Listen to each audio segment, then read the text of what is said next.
solomon 세입금의 무게가 금 666달란트요. 그 외에 또 무역상과 객상들이 가져온 것이 있고 아라비아 왕들과 그 나라 방백들도 금과 은을 솔로몬에게 가져온지라.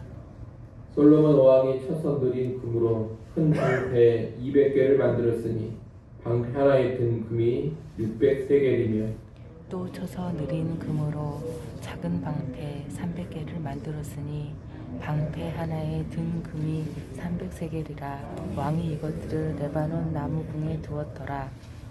왕이 또 상하로 큰 보좌를 만들고 순금으로 입혔으니 그 보좌에는 6층계와 금 발판이 있어 보좌와 이어졌고 앉는 자리 양쪽에는 팔걸이가 있고 팔걸이 곁에는 사자가 하나씩 섰으며 또 12사자가 있어 그 6층계 양쪽에 섰으니 어떤 나라에도 이같이 만든 것이 없었더라.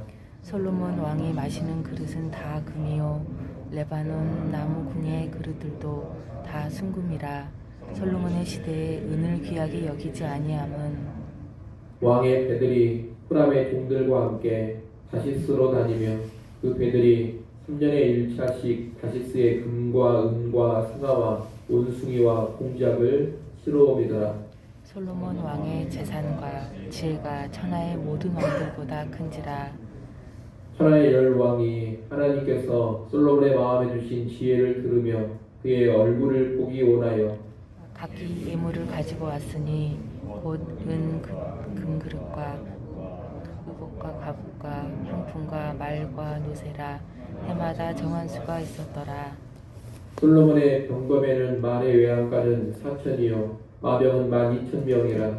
병거 성에도 두고 예루살렘 왕에게도 두었으며 솔로몬이 유브라데 강에서부터 블레셋 땅과 애굽 지경까지의 모든 왕을 다스렸으며 왕이 예루살렘에서 은을 돌같이 흔하게 하고 백향목을 평지의 뽕나무같이 많게 하였더라.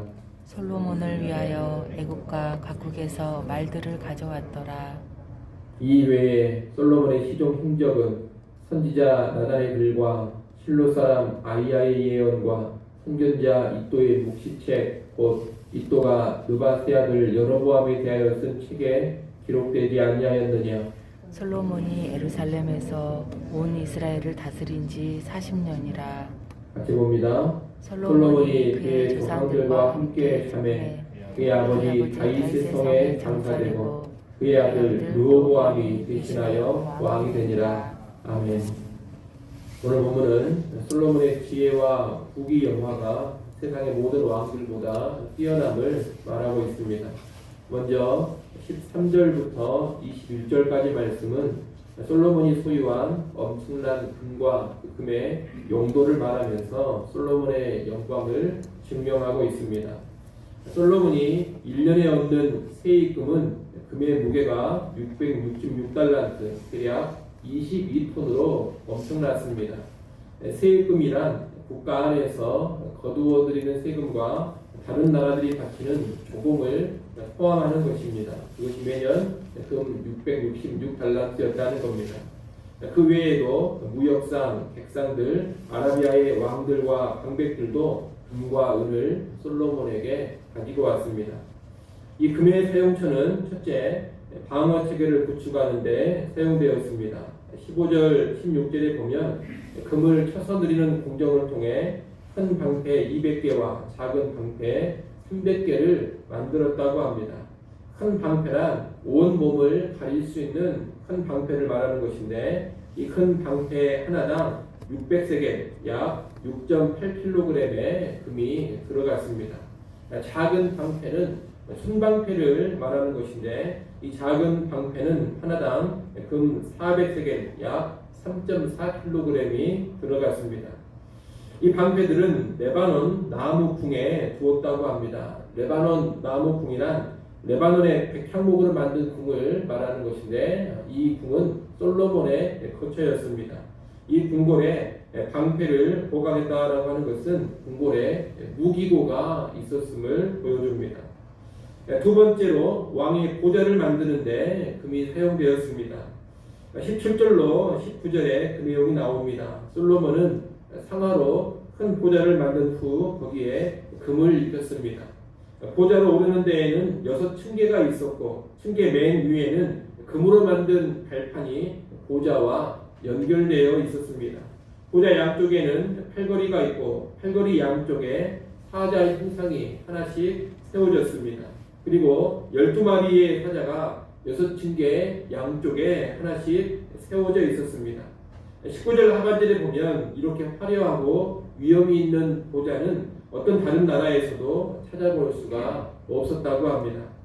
세 번째로 금그릇을 만드는데 금이 사용되어졌습니다. 솔로몬이 마시는 잔은 다 금이었고 레바논 나무 궁에서 쓰는 그릇들도 모두가 다 금이었습니다.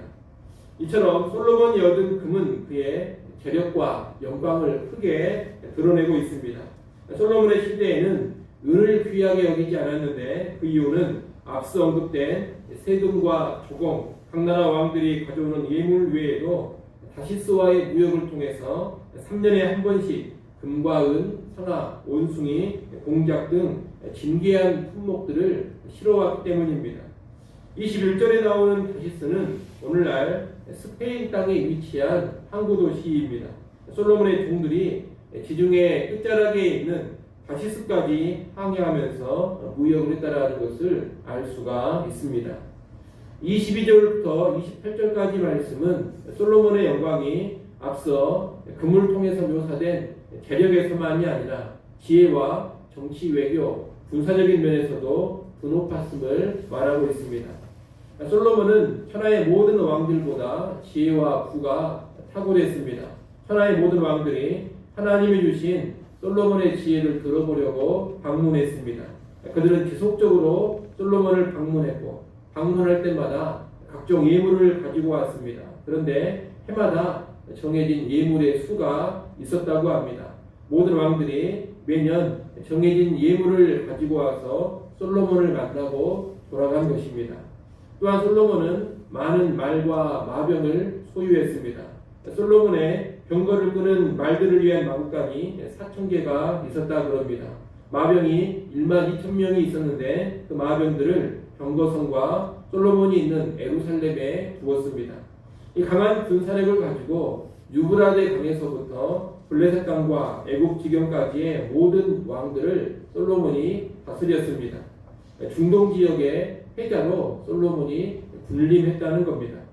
이러한 솔로몬의 통치로 인해서 이스라엘은 경제적인 풍요와 안정을 누렸습니다. 예루살렘에서 은은 돌처럼 흔했고 백향목이 평지의 뽕나무처럼 흔했습니다.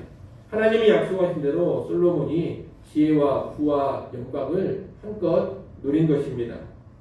우리는 솔로몬의 탁월한 지혜와 부와 영광을 보면서 이것을 주신 분이 하나님이라는 것을 망각하지 않아야 합니다. 이 모든 것은 약속에 신실하신 하나님의 선물이었습니다. 우리가 1장에서 봤던 것처럼 솔로몬은 왕이 되어서 가장 먼저 하나님께 제사를 드리면서 왕의 업무를 시작했습니다. 그리고 하나님의 나라를 잘 다스리기 위한 지혜를 구했습니다. 하나님께서 그 모습을 기뻐하시면서 지혜와 부와 영광을 약속해 주셨습니다. 그런데 정말 그 약속대로 넘치도록 풍성하게 이루어 주신 겁니다. 언제나 하나님 중심으로 순종하면서 살아가고 먼저 그의 나라와 그의 의를 구하며 살아간다면 하나님께서는 필요한 모든 것을 다 책임져 주십니다. 지혜가 필요하면 지혜를 주실 것이고 재물이 필요하면 재물을 주십니다. 명예와 권력이 필요하다면 그 명예와 권력도 허락하여 주실 겁니다. 하나님 중심으로 살아갈 때 필요한 것들을 하나님이 적절하게 다 공급하시고 채워 주신다는 겁니다. 우리는 이것을 알고 신실하신 하나님 앞에서 언제나 신실한 믿음으로 살아갈 수 있어야 하겠습니다. 언제나 신실한 믿음으로 살아가셔서 신실한 하나님이 약속대로 이루어 주시는 귀한 복락을 우리 모두 누릴 수 있기를 소원합니다. 오늘 본문의 마지막 부분인 29절부터 31절까지는 1장에서부터 쭉 서술해 왔던 솔로몬의 통치를 마무리하는 내용입니다. 29절 말씀은 우리가 지금 보고 있는 이 역대하에 기록된 내용 외에 솔로몬의 행적이 다른 여러 문서들에 기록되어 있음을 말하고 있습니다. 역대하에는 솔로몬이 수많은 이방 여인들을 아내와 첩으로 맞이한 일, 그리고 그 여인들로 인해서 우상을 숭배했던 일, 후에 심한 노역으로 백성을 괴롭게 했던 일, 또 솔로몬의 군사적인 쇠퇴를 말하지 않고 있습니다. 부정적인 모습들은 이야기하고 있지 않다는 겁니다. 그것은 역사적인 사실을 은폐하려고 하는 그런 의도가 아닙니다. 이미 다른 문헌들에 충분히 기록되어 있고 이스라엘 백성들이 익히 잘 알고 있는 내용이기 때문에 따로 기록하지 않은 겁니다. 다만 이 역대상, 역대하 말씀은 포로 생활에서 귀환한 백성들을 대상으로 쓰여진 책이기 때문에 솔로몬이 좋은 신앙으로 살았을 때 신실하신 하나님이 복 주신 내용만을 기록하고 있는 겁니다. 죄로 인한 혹독한 징벌을 이 백성이 이미 받았습니다. 포로 생활에서 귀환한 백성들은 큰 징벌을 이미 받은 사람들이라는 것입니다. 그런 백성이 회개하여서 돌아왔기 때문에 이제 신실하게 살아간다면 신실하신 하나님께서 반드시 복을 주신다. 이것을 강조하기 위해서 솔로몬에 대한 부정적인 내용은 역대의 기 말씀에서 기록하고 있지 않는 겁니다. 30절, 31절에 보면 솔로몬은 40년간 통치하고 죽었고 그 아들 르호보암이 왕이 되었다고 합니다. 최고의 지혜와 부와 영광을 솔로몬이 누렸습니다만 때가 되니 죽습니다. 솔로몬은 영원한 왕이 아닙니다. 영원한 영광을 누리는 왕도 아닙니다. 때가 되면 그가 누렸던 이 땅의 모든 것을 다 내려놓고 죽어서 묘실에 묻히는 유한한 인간에 지나지 않는 것입니다. 우리는 인간의 이 한계를 잘 알아야 되겠습니다. 여러분, 아무리 뛰어난 지혜와 부, 아무리 탁월한 영광을 가지고 있다 하더라도 그 모든 것이 죽음 앞에서는 한계가 있는 겁니다. 그래서 예수 믿고 영생을 얻는 것이 중요합니다. 영생을 얻지 못하면 세상에서 얻고 누린 모든 것은 허무할 뿐입니다. 이것을 알고 우리가 영생을 추구하는 삶 살아갈 수 있어야 하겠습니다. 영원한 영광의 왕은 예수 그리스도십니다. 그리고 영생을 주시는 분도 예수 그리스도십니다. 그렇기 때문에 솔로몬 왕과 같은 그런 인물에 주목할 것이 아니라 예수 그리스도께 주목하고 그분을 믿고 그분이 주시는 영원한 영광과 영원한 생명을 누릴 수 있어야 되겠습니다. 이거 잘 아시고 예수 믿고 영생을 소유하는 삶 살아가시기 바랍니다. 그리고 예수 믿고 영생을 소유했다면 그것이 가장 귀한 복인 줄로 알고 살아가시기를 바랍니다.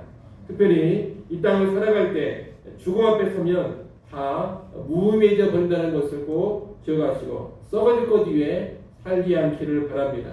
영원하신 하나님, 영원한 하나님의 말씀과 복음을 위해서 살 줄 알아야 합니다. 하나님 이 땅 살아가는 동안 지혜를 주실 수 있고 지식의 은혜를 주실 수 있습니다. 재물과 부를 허락하실 수가 있고 명성을 허락하실 수 있습니다. 이 땅 살아가는 동안에 하나님이 그런 것들을 주신다면 그것들을 꼭 영원한 것을 위해서 사용하시기를 바랍니다. 이 땅에서 하나님께 받은 모든 것, 영원한 것을 위해 사용할 때에만 의미가 있는 것입니다. 그것을 꼭 기억하시고 이 땅에서 받은 모든 것, 영원한 나라 위해서 사용할 수 있는 그런 진정한 지혜자들 가질 수 있기를 간절히 소원합니다. 기도하겠습니다.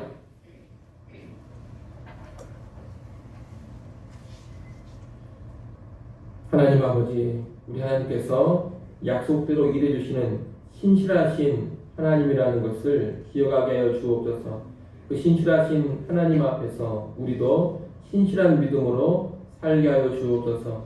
죽음 앞에 서면 이 땅의 모든 지혜와 부귀영화를 다 내려놓아야 한다는 것을 기억하게 하시고 예수를 믿는 믿음으로 영생을 추구하며 살게 하여 주옵소서. 또한 하나님 허락하신 지혜와 지식, 재물과 영광을 영원한 것에 투자하며 살아가게 하여 주시옵소서. 오늘도 하나님 우리를 기도하는 자리로 불러주셔서 감사합니다. 이 시간도 하나님의 은혜를 구하며 엎드립니다. 우리 하나님 주의 백성들의 간구 소리를 들으시고 때를 따라 돕는 은혜를 허락하여 주옵소서. 하늘의 문을 여시고 신령한 은혜와 능력으로 우리 모두를 덧입혀 주시옵소서. 하늘 평안으로 충만하게 하시고 능력으로 충만해서 오늘 하루도 주의 영광 위에 살게 하시고 승리하는 하루 되게 하여 주옵소서. 예수님의 이름으로 기도드리옵나이다. 아멘.